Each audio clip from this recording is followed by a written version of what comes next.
to the Queen Elizabeth National Park, and they had just brought us to the point where the Queen came to visit. That's her monument. And she came to visit here, and then they named the park after her. And in the distance over here is Lake George. It's a smaller lake.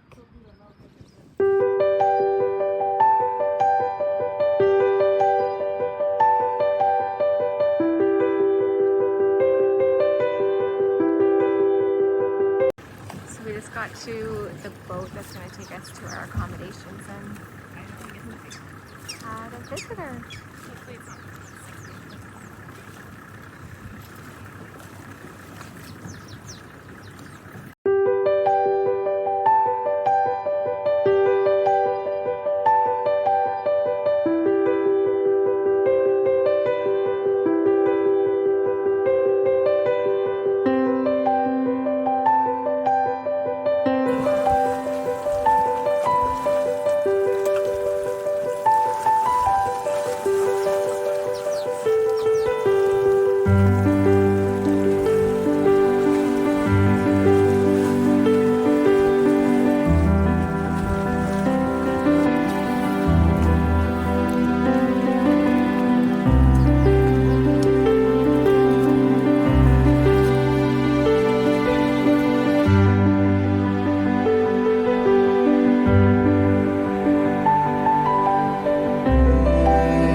Luxurious tent with a view of the canal.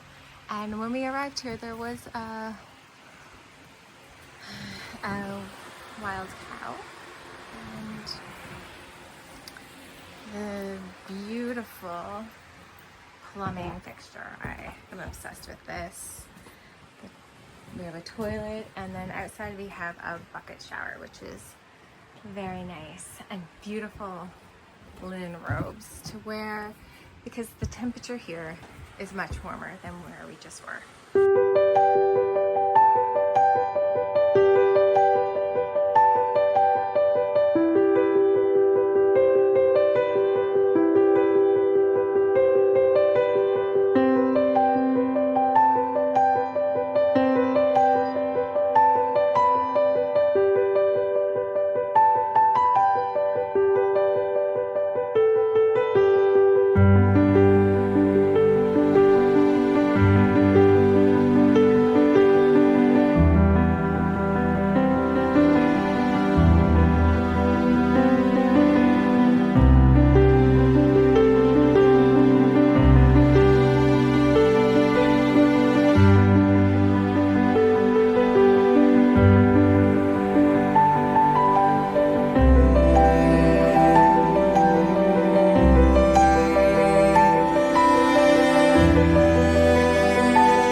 have not vlogged in the last few days, and it's kind of been a little bit of a whirlwind, so I haven't had a chance, but I will throw in some videos. We are here in Uganda still at Honey Bear Camp, and we are currently the only guests here, so it is very, very special and very unique, and the team is doing all these amazing things for us. Last night we went for a sunset dhow, and then we had watched the sunset by a hippo pond, and that was incredible. And then we came back and had a beautiful candlelit dinner, and then we're escorted to our beds. Today we woke up super early, went for a long morning game drive, and then had a breakfast by the gorge where you can see all the chimps. And that was an incredible view. You could hear the chimps and the elephants. Unfortunately, we didn't see very many animals while we were eating, but it still was a very beautiful background to look at, and it was a unique experience. And then we came back, we did some work, and we've just been lounging around camp. We had an encounter with 3 elephants coming right into camp, right against our tents we were in. It was very magical. They are very quiet when they walk, but they just have such a presence. And we are just relaxing here a little bit longer, and then we will be heading out for our evening game drive, followed by dinner, which hopefully we don't get caught. There's supposed to be a big thunderstorm, so hopefully we don't get caught in that. But it'll be nice to look over the water here and watch the storm, and then tuck into bed early tonight, catching up on our much needed rest.